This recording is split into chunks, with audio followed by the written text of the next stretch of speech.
Viewers, আজ আমি আপনাদেরকে করে দেখাচ্ছি কই মাছের ঝোল। আমি এখানে 8টি কই মাছ নিয়েছি। কই মাছগুলোকে আমি ভালোভাবে ধুয়ে লবণ হলুদ মাখিয়ে 10 মিনিট রেখে দিয়েছিলাম। এখন আমি এগুলো একটা একটা করে ভেজে নিচ্ছি।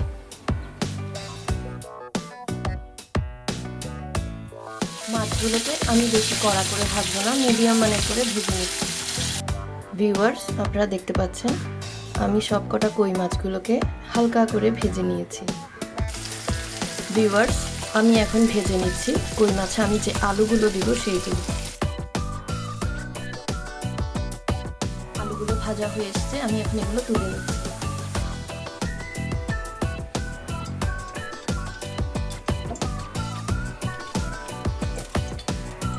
দিচ্ছি আধা চা চামচের মতো পাঁচ ফোড়ন,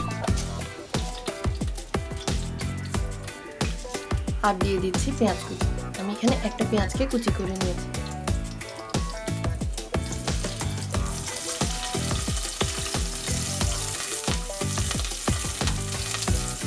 পেঁয়াজটাকে একটু হালকা ভেজে নিয়েছি।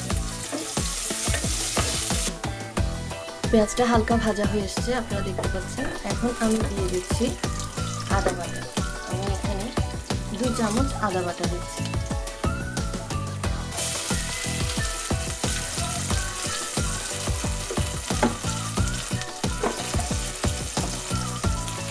হলুদ গুঁড়ো দিচ্ছি 1 চা চামচ, মরিচের গুঁড়ো দিচ্ছি 2 চামচ। এটি যে যেরকম ঝাল খেতে পছন্দ করে তার উপর ডিপেন্ড করে দিতে হবে। জিরার গুঁড়ো দিচ্ছি 1 চা চামচ,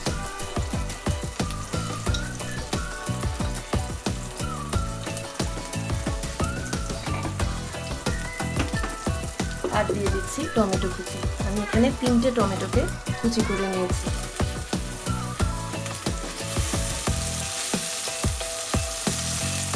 দিয়ে দিচ্ছি আগে থেকে ভেজে রাখা আলু। সবগুলোকে ভালোভাবে মশলার সাথে মেখে নিচ্ছি।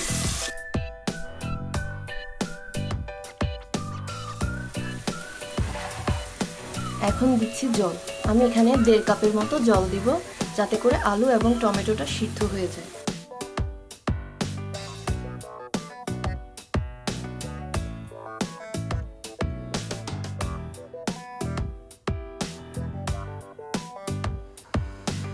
ভিউয়ার্স, 10 মিনিট হয়ে গেছে। আমি এখন ঢাকনাটা তুলে একটু দেখে নিচ্ছি। এখন আমি দিয়ে দিচ্ছি ভেজে রাখা মাছগুলো।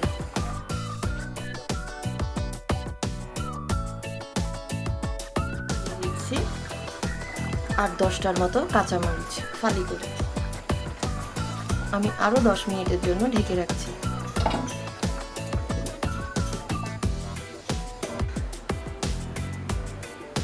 ভিউয়ার্স, 10 মিনিট হয়ে গেছে। আমি এখন ঢাকনাটা তুলে দেখে নিচ্ছি।